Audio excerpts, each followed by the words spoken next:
हे dear student, स्वागत करता हूं आप सबका एक बार फिर से बिहार बोर्ड के number 1 channel Bihar board study पे।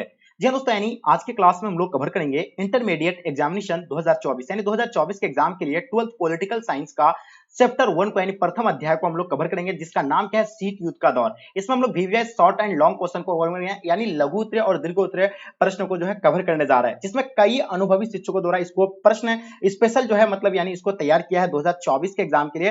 ठीक है, जिसको कई सालों का पढ़ाने का एक्सपीरियंस है, जो अपने एक्सपीरियंस से ये तैयार किए हैं। ठीक है, आपको बता दें कि इसमें जितने सारे क्वेश्चन आपका इंक्लूड किया गया है, ये पिछले कई सालों से बार बार पूछे जाते हैं और आने वाले 2024 के एग्जाम में यहां से आपको डेफिनेटली लगभग सभी क्वेश्चन आपको देखने को मिलेंगे। इसलिए इस क्लास को आपको एंड तक देखना और साथ में अपने दोस्तों को भी शेयर करना है, और यहां से आपको बिल्कुल सरल भाषा में जो है समझाया जाएगा, जिसमें आपको क्लास में ही जो है 70% तक आपको क्लास में ही जो है याद हो जाएंगे। ठीक है, तो चलिए हम लोग शुरू करते हैं। उससे पहले आप लोग से मेरी छोटी सी रिक्वेस्ट है, जो बच्चे नए हैं चैनल को आप लोग सब्सक्राइब कर लेंगे अगर आप 2024 में एग्जाम देने जा रहे हैं, क्योंकि 2024 के एग्जाम के लिए स्पेशल आपको इस चैनल के माध्यम से आपको फ्री ऑफ कॉस्ट में आपको यानी तैयारी किया जाएगा। ठीक है, तो चलेगा इस स्टार्ट करते हैं। आपके स्क्रीन पे फर्स्ट क्वेश्चन आ गया है, जिसे देख पाते हैं, शीत युद्ध किसे कहते हैं। ठीक है, या शीत युद्ध क्या है, आपको इस तरह का प्रश्न आपको देखने को मिलेंगे। ठीक है, आपके पेपर में तो आपको किस तरह इसका जवाब देना है यहां हम लोग बताएंगे। पहले शीत युद्ध की बात करते हैं, शीत युद्ध कहां से स्टार्ट होता है। ठीक है, तो देखिए शीत युद्ध जो है 1945 में जब दूसरा परमाणु युद्ध हुआ था, तो आप लोगों को पता होगा यानी वर्ल्ड वार हुआ था, यानी सेकंड वर्ल्ड वार 1945 में हुआ था। उसके बाद जो है क्या होता है, यानी शीत युद्ध का दौर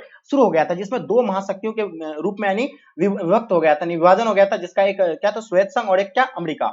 तो उन्हीं के बीच में जो है शीत युद्ध यानी दौर, शीत युद्ध का दौर से उसी टाइम से जो है शुरू हो गया था। तब हम लोग चलते पहले उसको शीत युद्ध को समझते हैं, शीत युद्ध किसे कहते हैं और ये क्या है। ठीक है, तो देखिए शीत युद्ध के अगर बारे में हम बात करें तो ये विश्व के इतिहास में शीत युद्ध उस युद्ध को कहा गया है जब दो या दो से अधिक शक्तिशाली देश की सेना आमने सामने नहीं होती है, जिसमें प्रत्यक्ष रूप से किसी प्रकार का अस्त्र या शस्त्र का प्रयोग नहीं करते हैं करता होता है, बल्कि उन देशों के बीच घोर वैचारिक मतभेद होता है। यह मतभेद इस सीमा तक होता है। देखिए आपको हम आसान भाषा में समझाएंगे। देखिए शीत युद्ध जो है उसको कहा जाता है, देखिए शीत युद्ध में जो होता है एक दूसरों को जो है वार्तालाप के माध्यम से यानी बातचीत के माध्यम से धमकी देता है, और इसी को जो है यानी शीत युद्ध कहा जाता है। ना कि इसमें कोई हथियार का इस्तेमाल किया जाता है, ना कोई किसी भी प्रकार का रासायनिक हथियार, ना अस्त्र शस्त्र, यानी किसी भी प्रकार का इसमें यूज ना किया जाए। सिर्फ जो अपने जो है वार्तालाप के माध्यम से एक दूसरे को क्या करते हैं, धमकी देते हैं। ठीक है, इसमें जमीनी स्तर पर कोई भी नहीं होता है, ना जमीन पर यह युद्ध लड़ा जाता है। ठीक है, सिर्फ यानी न्यूज समाचार के माध्यम से एक दूसरे को क्या करते हैं, यानी धमकाते हैं। ठीक है, तो जो उस लगभग वास्तविक युद्ध जितना ही यानी भय बना देता है, वास्तव में यह युद्ध जमीन पर नहीं लड़ा जाता है, बल्कि यह युद्ध मानव के मस्तिष्क में लड़ा जाता है। इस तरह से शीत युद्ध दो से अधिक शक्तिशाली गुटों के बीच यानी भयंकर दुश्मनी की स्थिति होती है, और वह परस्पर एक दूसरे को अपना शत्रु मानते हैं, और वह हमेशा उनसे सशंकित रहते हैं। ठीक है, तो ये था आपका यानी शीत युद्ध। शीत युद्ध क्या है, आपको अगर पूछा जाएगा तो आपको इस तरह का आंसर लिखना है, और इसको आप लोग नोट डाउन कर लीजिएगा अच्छे से, अगर आपको समझ में नहीं आया है तो। ठीक है, चलिए हम बात करते हैं हम लोग दूसरा क्वेश्चन। काफी इंपॉर्टेंट क्वेश्चन है, बहुत ही वीवीआई क्वेश्चन आपको बता दिए। ठीक है, तो आप देखते हैं इसमें दूसरा क्वेश्चन इसमें कहलाता है क्या, क्यूबा का मिसाइल संकट क्या है। ठीक है, क्यूबा का मिसाइल संकट की अगर बात करें, देखिए क्यूबा मिसाइल संकट की शुरुआत 1962 में हुई थी। कब हुआ था, ये 1962 में हुआ था, जिसमें 14 अक्टूबर को जब एक अमेरिकी टोही विमान ने देखा कि सिर्फ कुछ किलोमीटर की दूरी पर क्यूबा में सोवियत संघ ने परमाणु मिसाइल तैनात कर दिया। देखिए ये जो है यानी क्यूबा जो है क्या एक सोवियत संघ का ही एक मतलब पार्ट है, तो उसके माध्यम से वो क्या किया कि वहां अमेरिका के आसपास तक हर जगह वो यानी अपना हथियार को जो है बिल्कुल सारी ओर से मतलब तैनात कर दिया, और पूरा तरह से यानी तैयार कर लिया कि अब जो है मतलब अमेरिका को लगा कि अब जो है यानी हम लोग के ऊपर अटैक होने वाला है। तो ये डर से जो है कि अमेरिका जो है किससे यानी सोवियत संघ से जाकर के वार्तालाप किया, तब उसे इस खतरे की गंभीरता का अंदाजा लगा कि जिसके बाद तत्कालीन अमेरिकी राष्ट्रपति को यानी सोवियत संघ के पास बातचीत के लिए यानी प्रस्ताव भेजना पड़ा। तो बिल्कुल आपको समझ में आ गया, यानी क्यूबा एक जगह है, क्यूबा जो सोवियत संघ के बगल में ही है। तो आपको बता दें, यहाँ देखिए क्यूबा एक जुड़वा सोवियत संघ से था, यानी जुड़ा हुआ रहता है किससे, यानी सोवियत संघ से। ठीक है, सोवियत संघ उसे तथा वित्तीय सहायता देता था, हमेशा उसे वित्तीय सहायता देता है, किसको, क्यूबा को। ठीक है, और सोवियत संघ के नेता निकिता क्रुश्चेव ने क्यूबा को रूस के सैनिक अड्डे के वेफ रूप यानी इसका नाम क्या है, वेफ रूप में बदलने का फैसला यानी बदले लेने का फैसला किया, और 1962 में क्रुश्चेव ने क्यूबा में परमाणु मिसाइल तैनात कर दी, पूरा तरह से यानी परमाणु मिसाइल तैनात कर दिया। उसके बाद किसी तरह जो है अमेरिकी राष्ट्रपति को यानी भनक लगा कि यानी पूरी तरह से जो लोग यानी तैयार हो गया है युद्ध करने के लिए, यानी वार करने के लिए जो है। तो वो क्या हुआ, फिर वो अमेरिका के जो राष्ट्रपति जो थे वो जाकर के किससे मिला, वार्तालाप किया, फिर सोवियत संघ के राष्ट्रपति से बातचीत की और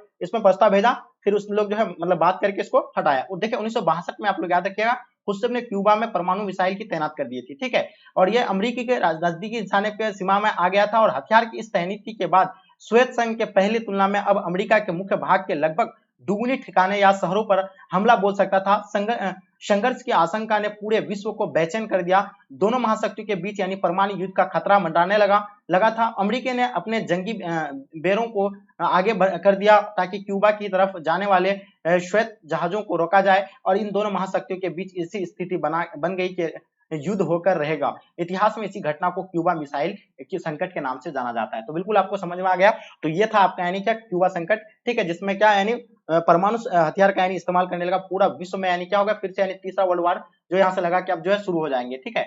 ये इस तरह का इन लोग तनावपूर्ण आ गया था इन दोनों देशों के बीच, ठीक है। चलिए आगे देखते हैं हम लोग तीसरा क्वेश्चन आपके स्क्रीन पे। देखिए गुटनिरपेक्ष आंदोलन से आप क्या समझते हैं या गुटनिरपेक्ष आंदोलन किसे कहते हैं। आपको सवाल आएंगे तीसरा नंबर क्वेश्चन, जैसे आप देख पा रहे हैं आपको सवाल पूछा जा सकता है गुटनिरपेक्ष आंदोलन किसे कहते हैं, गुटनिरपेक्ष आंदोलन मतलब से आप क्या समझते हैं। ये दो तरह का आपको यानी प्रश्न आपको इस तरह का देखने को मिलेगा, इन दोनों में से कोई भी, तो आपको इसी तरह का जवाब देना जहां अभी आपको हम बता रहे हैं, ठीक है। तो देखिए गुटनिरपेक्ष क्या होता है, देखिए गुटनिरपेक्ष नाम से ही पता चलता है कि किसी भी यानी गुट से दूर रहना या शामिल ना होना, यानी गुटनिरपेक्ष का मतलब यानी किसी भी गुट में शामिल नहीं होना, उसको जो है क्या गुटनिरपेक्ष कहा जाता है, ठीक है। जब द्वितीय विश्व युद्ध हुआ था उसके बाद दुनिया दो गुटों में बढ़ गया था। जो पहला गुट में अमेरिका तथा जिसका नेतृत्व कौन कर रहा था, अमेरिका कर रहा था, और दूसरा गुट जो सोवियत संघ, इसका नेतृत्व जो है कौन, सोवियत संघ कर रहा था। बिल्कुल आपको समझ में आता है। विश्व 1945 में जैसे यानी सेकेंड वर्ल्ड वार जो समाप्त हुआ उसके बाद जो है विश्व में दो गुटों में यानी बढ़ गया था, जिसमें क्या पहला क्या था अमेरिका, ठीक है, अमेरिका जिसका नेतृत्व खुद अमेरिका कर रहा था, दूसरा गुट क्या था सोवियत संघ जिसका नेतृत्व खुद सोवियत संघ कर रहा था। ये दो गुटों में शामिल हो गया था, ठीक है। तो उसमें क्या करते थे, गुटनिरपेक्षता की स्थापना के संस्थापक 5 देशों को माना गया है। अब हम बात करते हैं, देखिए गुटनिरपेक्ष को थोड़ा सा यहाँ आप समझिएगा, उसके बाद हम आपको नीचे बताएंगे। फिर देखिए गुटनिरपेक्ष में होता क्या है कि अपना यानी अपना एक गुटों को मतलब क्या महा शक्तिशाली बनाने के लिए सभी एक दूसरे देशों को यानी अपने ओर खींचता है और अपने ओर शामिल करता है, ताकि वो एक दूसरे देशों के सामने वो कह सके कि मेरे पास जो है ज्यादा हथियार बल है, यानी उसमें दिखाते हैं, ठीक है। तो इसमें जो होता है यानी कुछ देश जो है क्या है यानी उसमें तो बहुत सारे देश क्या हुआ कि कोई सोवियत संघ की ओर चले गया, कोई मतलब अमेरिका के पास चले गया, लेकिन इसमें से 5 ही मात्र ऐसे देश थे जो कि ना किसी भी मतलब गुट में शामिल नहीं हुआ, ना अमेरिका में शामिल हुआ ना सोवियत संघ में शामिल हुआ, ठीक है। तो इसी को जो है गुटनिरपेक्षता कहा गया है। अब इसमें गुटनिरपेक्षता में ये 5 देश कौन कौन सा, उसका नाम को हम लोग समझेंगे। देखिए गुटनिरपेक्षता की स्थापना के संस्थापक 5 देशों को माना गया है। वो पहला क्या है, पंडित भारत। अपना भारत जो है किसी भी गुट में शामिल नहीं हुआ था, ठीक है। प्रत्यक्ष रूप से जो होता है बहुत सारे देश शामिल हो गए थे, लेकिन इसमें से मात्र 5 ही एक ऐसा देश है जो किसी को जो है समर्थन नहीं किया था, ठीक है। तो पंडित जवाहरलाल नेहरू अपना भारत के थे, और दूसरा क्या था युगोस्लाविया जिसमें क्या थे जोसेफ ब्रिज टीटो थे, और मिस्र थे जिसमें गमाल अब्दुल नासिर थे, और इंडोनेशिया जिसमें सुकरानो थे, ठीक है। और घना पांचवा कौन सा था, घना थे जिसमें वामे एनक्रुमा ये थे। ये इस तरह का यानी 5 दोस्त जो है ये इस गुटनिरपेक्ष आंदोलन में यानी शामिल नहीं हुआ था, बिल्कुल आपको पता होगा। अब हम लोग थोड़ा सा नीचे देख लेते हैं कि 20 सितंबर 1961 को भारत के प्रधानमंत्री पंडित जवाहरलाल नेहरू मिस्र के राष्ट्रपति कर्नल नासिर तथा युगोस्लाविया के राष्ट्रपति मार्शल टीटो के सहयोग से विश्व के तीसरी शक्ति के रूप में यानी युगोस्लाविया की राजधानी में गुटनिरपेक्ष आंदोलन का गठन किया था। यानी 1961 में जो है ये कितना पंडित जवाहरलाल नेहरू और कौन थे यानी जोसेफ ब्रिटो और ये अब्दुल नासिर सब को मिल करके जो इसमें गुटनिरपेक्ष आंदोलन का यानी गठन किया। यह बिल्कुल आपको याद रखना 20 सितंबर 1961 को, ठीक है। यहाँ कहाँ पे यानी जो है ये युगोस्लाविया की राजधानी गुटनिरपेक्ष आंदोलन का गठन किया। युगोस्लाविया की राजधानी पर जो है यहाँ एक संगठन किया जिसमें 5 देश थे, ये 5 देश थे, ठीक है। किसी भी देश में किसी भी गुट में जो इसमें यानी शामिल नहीं हुआ, ठीक है। चलिए आप बात करते हैं गुटनिरपेक्ष आंदोलन का क्या उद्देश्य था, ठीक है। आखिर इसका उद्देश्य जो है क्या है ये आपको समझना है। तो देखिए गुटनिरपेक्ष आंदोलन का क्या उद्देश्य था इसको हम लोग देखते हैं। देखिए गुटनिरपेक्ष आंदोलन के उद्देश्य निम्नलिखित हैं। पहला प्रथम क्या था, शीत युद्ध से दूर रहना। दूसरा संयुक्त राष्ट्र यानी संघ यानी यूएनओ का समर्थन करना, ठीक है। उसका किसी भी सैनिक गुट में शामिल नहीं होना, यानी शीत युद्ध से दूर रहना। आपको पता होगा यानी शीत युद्ध में जो होता है एक दूसरे, आपको तो पहले शुरू में ही बता दिया शीत युद्ध के बारे में कि यानी इसमें कोई भी जो है मतलब अस्त्र शस्त्र का प्रयोग ना करके यानी कोई युद्ध नहीं करता है, जमीनी स्तर पर कोई युद्ध नहीं होता है, जिसमें सिर्फ वार्तालाप के माध्यम से, न्यूज समाचार के माध्यम से एक देशों को धमकी देता है। तो इसी को जो है क्या शीत युद्ध कहा जाता है। तो इससे जो है शीत युद्ध से दूर रहना, उसमें किसी प्रकार का अपने देशों को नहीं दिखाना कि हम जो है इसका समर्थन कर रहे हैं और इसके और से हम बोल रहे हैं। तो इस तरह का मतलब किसी भी इसमें जो है इसका उद्देश्य जो था यानी किसी भी जो शीत युद्ध से मतलब दूर रहना। दूसरा उद्देश्य क्या था, संयुक्त राष्ट्र संघ यानी यूएनओ का समर्थन करना, जो यानी यूएनओ का समर्थन करना, यानी यूनियन आपको पता होगा 5 देश का जो है जो ये है, ठीक है, यूएनओ, उसका यानी समर्थन करना, और किसी भी सैनिक गुट में यानी शामिल नहीं होना। तो ये 3 जो है मुख्य उद्देश्य था किसका, यानी ये गुटनिरपेक्ष आंदोलन का। चलिए हम लोग देखते हैं, उसके बाद 5वां क्वेश्चन देखेंगे, तीसरी दुनिया से आप क्या समझते हैं। जो आप लोग देख पा रहे हैं 5वां नंबर क्वेश्चन, सवाल आपको आएंगे कि तीसरी दुनिया से आप क्या समझते हैं, तीसरी दुनिया क्या है, इस तरह का सवाल आएंगे। इनमें से आपको देखिए एक क्वेश्चन सॉल्व कराते हैं, यहाँ से आपको 5 से 6 क्वेश्चन जो है मतलब एक्स्ट्रा आपको हम बताएंगे। लगभग अगर 10 क्वेश्चन हमको सॉल्व कराएंगे, 10 दूनी 20 क्वेश्चन आपका खुद आज जो है इस चैप्टर से, इस अध्याय से आपका यानी कवर हो जाएगा। तो आप समझ सकते हैं कि आपका कोई ऐसा क्वेश्चन छूटने वाला है। अगर आप इस तरह का अगर क्लास करेंगे तो आपका एक भी जो है क्वेश्चन नहीं छूटेंगे, और ये आपको बिल्कुल जो है चैप्टर वाइज हम आपको कवर करवाएंगे, पूरा चैप्टर कंप्लीट करवाएंगे। आपको कहीं भी जो है ऑफलाइन कोचिंग कर लेने की जरूरत नहीं पड़ेगा, क्योंकि यहाँ से आपको बिल्कुल बारीकी से एक एक चीज को जो है समझाया जाएगा। चलिए अब हम लोग देखते हैं तीसरी दुनिया क्या है। देखिए तीसरी दुनिया का मतलब क्या होता है, जो तृतीय विश्व यानी तीसरी दुनिया को यानी क्या कह सकते हैं आप, यानी तृतीय विश्व या तीसरी दुनिया की संकल्पना शीत युद्ध के समय में आई। ये कहाँ कब आया था, ये शीत युद्ध के समय में आया। उन देशों के समूह को तृतीय विश्व कहा गया जो ना तो नाटो के साथ, आपको बताया हम, ना कोई भी यानी जो है उसमें किसी भी देश का यानी समर्थन नहीं करना, चाहे सोवियत संघ का हो या आपका यानी क्या हो अमेरिका का, यानी किसी भी देशों का जो यानी समर्थन नहीं करना, खुद का एक अलग से यानी दुनिया बनाना, जिसमें 5 देश जो आपको यानी गुटनिरपेक्ष जो कहा गया, यानी 5 ही देश यानी अलग ये बनाया था, और इसी को जो है तीसरी दुनिया कहा गया है। ठीक है, और श्वेत गुट के साथ संयुक्त राज्य अमेरिका, पश्चिमी यूरोप के देश, उनके साथी देशों को प्रथम विश्व युद्ध कहते थे, लेकिन श्वेत संघ, चीन, क्यूबा तथा उनके सहयोगी को द्वितीय विश्व युद्ध कहते थे। तो ये आपको बिल्कुल समझ में आ गया, तीसरी दुनिया किसको कहा गया, जिसमें कोई भी दुनिया मतलब कोई भी जो है उसमें देश अपना यानी समर्थन नहीं करना, जो गुट निरपेक्षता का मतलब एक जो ये किया था, स्थापना किया था, वो 5 देश, वो जो है 5 देश किसमें आता है, तीसरी दुनिया के अंतर्गत आता है। और उसमें जो प्रथम देखिए यहाँ हो गया आपका, यहाँ किसी भी गुट में शामिल होना, लेकिन संयुक्त राज्य अमेरिका, पश्चिमी यूरोप के देश तथा उनके साथी देशों को प्रथम यानी प्रथम दुनिया कहते हैं, इसको प्रथम विश्व कहते हैं। और दूसरी दुनिया किसको कहा जाता है, श्वेत संघ, चीन, क्यूबा, उनके सहयोगी द्वितीय विश्व कहते हैं। तो ये आपको बिल्कुल समझ में आ गया, तीसरी दुनिया भी आपको समझ में आ गया। तीसरी दुनिया में 5 देश है, जो किसी भी गुट में शामिल नहीं होना, उसी को जो है तीसरी दुनिया कहा जाता है। आगे हम लोग देखेंगे नाटो। नाटो से आप क्या समझते हैं, जिसका आप लोगों को बिल्कुल फुल फॉर्म पता होगा, इसका स्थापना भी पता होगा कि 1949 में इसका स्थापना हुआ है। ठीक है, इसका मुख्यालय जो भी आपको पता होगा, और इसका नाम जो आपको नाटो का जो फुल फॉर्म जो होता है क्या होता है, नॉर्थ क्या होता है, अटलांटिक ट्रीटी ऑर्गेनाइजेशन। इसको पहले हम लोग देखते हैं। नाटो विश्व का सबसे बड़ा एक सैन्य संगठन है, जिसके अंतर्गत एक देश दूसरे देश में अपनी सेना भेजता है, और उन्हें अंतरराष्ट्रीय ट्रेनिंग भी दी जाती है। देखिए एक अंतरराष्ट्रीय ट्रेनिंग दी जाती है, विश्व का सबसे बड़ा संगठन होता है। ठीक है, साथ ही साथ यह आदेश भी दिया जाता है कि वह हर स्थिति को सख्ती से निपटाए। नाटो की शुरुआत दूसरे विश्व युद्ध के बाद 4 अप्रैल 1949 को किया गया था। ये इसका क्या गया था, 4 अप्रैल 1949 को किया गया था। इसका फुल फॉर्म क्या होता है, नॉर्थ अटलांटिक ट्रीटी ऑर्गेनाइजेशन होता है, जिसको क्या कहा जाता है हिंदी में, हाँ, नॉर्थ अटलांटिक ट्रीटी ऑर्गेनाइजेशन। इसे अटलांटिक यानी क्या कहा जाता है, अलियंस के नाम से भी जाना जाता है, और इसे हिंदी में नाटो को उत्तर अटलांटिक संधि संगठन कहा जाता है। ठीक है, ये इसको किस नाम से, यानी उत्तर अटलांटिक संगठन के नाम से भी जाना जाता है हिंदी में इसको। ठीक है, तो बिल्कुल नाटो का स्थापना आपका हुआ था, इसके बारे में आपको पता चल गया कि नाटो एक क्या है, बहुत बड़ा एक संस्था है। ठीक है, चलिए आगे देखिएगा, हम लोग नेक्स्ट क्वेश्चन की ओर चलते हैं। सीटो, सीटो क्या है बहुत इंपॉर्टेंट क्वेश्चन है, सीटो के बारे में आप लोग को समझना है। देखिए सीटो की अगर बात करें तो सीटो का फुल फॉर्म क्या होता है, south east Asian treaty organization. ठीक है, ये सीटो है। सीटो का यह स्थापना कब हुआ है, ये आपको पूछा जाए तो देखिए 1954 को जो है सीटो का क्या हुआ था, यानी स्थापना हुआ है। ठीक है, चलिए हाँ, तो देखिए आप लोग से मेरा रिक्वेस्ट है कि आप लोग, बहुत सारे बच्चे क्लास में जुड़े हुए हैं, थोड़ा सा आप लोग शेयर कर देंगे अपने दोस्तों में, और जो बच्चे लाइक नहीं किए एक बार लाइक कर देंगे, क्योंकि आपके लिए हम इतना मेहनत कर रहे हैं, तो ये आपकी रिस्पॉन्सिबिलिटी है। देखिए हिंदी में सीटो को दक्षिण पूर्व एशिया संधि संगठन कहा जाता है। हिंदी में इसको क्या कहा जाता है, पूर्वी एशिया दक्षिण पूर्वी एशिया संधि संगठन कहा जाता है। सीटो को दक्षिण पूर्व एशिया का सामूहिक रक्षा भी कहते हैं, यानी इसको क्या कहा जाता है, सीटो को सामूहिक रक्षा कहा जाता है। किस कौन सा देशों को, यानी दक्षिण पूर्वी एशिया के जितने सारे इसमें देश आते हैं उसको जो इसका यानी रक्षा कहा जाता है, किसको, यानी सीटो को। ये समझौता फिलीपींस की राजधानी मनीला में हुआ था। सीटो क्या है, सीटो कहाँ हुआ था, मनीला में हुआ था। इसकी मनीला संधि के नाम से भी इसे जाना जाता है। क्या, किस नाम से जाना जाता है इसको, मनीला के संधि के नाम से भी जाना जाता है, बिल्कुल याद रखिएगा। आगे देखिएगा, अमेरिका ने दक्षिण पूर्वी एशिया के देशों को साम्यवाद के चुंगल में फंसने से रोकने के लिए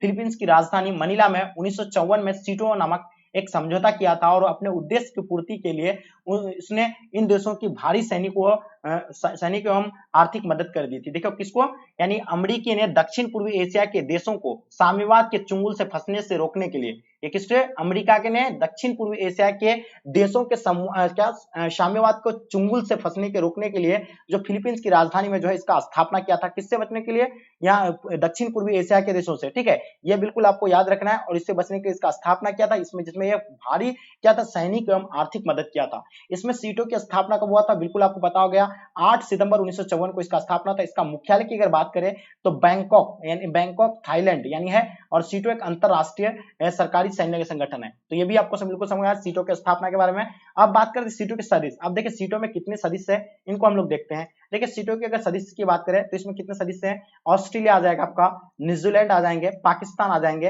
पूर्वी पाकिस्तान जिसको आज हम बांग्लादेश के नाम से भी जाना जाता है, इसमें बांग्लादेश भी आता है, Philippines, Thailand and France, Britain and संयुक्त राज्य अमेरिका भी इसमें जो है आपका शामिल है, ठीक है। आगे देखिएगा इसमें क्या, विश्व बैंक की अगर बात करें जिसको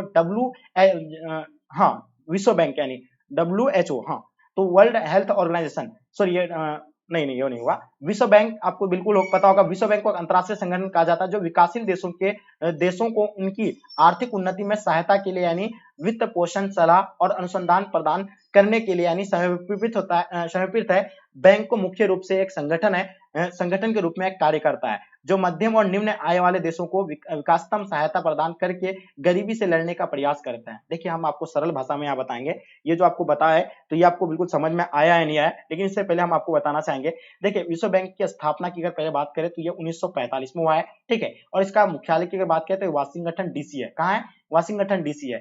इसमें क्या होता है, विश्व बैंक क्या होता है, जब विकासशील देशों के श्रेणी में जितने सारे देश आते हैं उसको अगर आर्थिक मदद चाहिए, जो कमजोर राष्ट्र हैं जिसके पास जो पैसा नहीं है, तो उसको जो है विश्व बैंक क्या देता है, ऋण देता है, ठीक है, उसको सहायता करता है ताकि जो अपने साथ वो देशों को जो है ले जा सके, ठीक है, इसी को जो है विश्व बैंक कहा जाता है। और विश्व बैंक का कार्य यही होता है कि जो अपने से यानी कमजोर देशों को आर्थिक मदद करता है, ठीक है, और ये बाद में उसको फिर पूर्ति करना भी पड़ता है, लेकिन जो आर्थिक मदद देकर के वो अपने बराबर और समान लाने के लिए उसको जो है खास करके विकासशील देशों को जो है इस तरह का यानी मदद करते हैं, और इसी को जो है विश्व बैंक कहा जाता है। इसका स्थापना 1945 को हुआ था। बिल्कुल आप लोगों को बताओ ना, इसका मुख्यालय कहाँ पे है, वाशिंगटन DC है, ठीक है। तो किसी प्रकार का भी आप लोग को दिक्कत है आप लोग बताएंगे।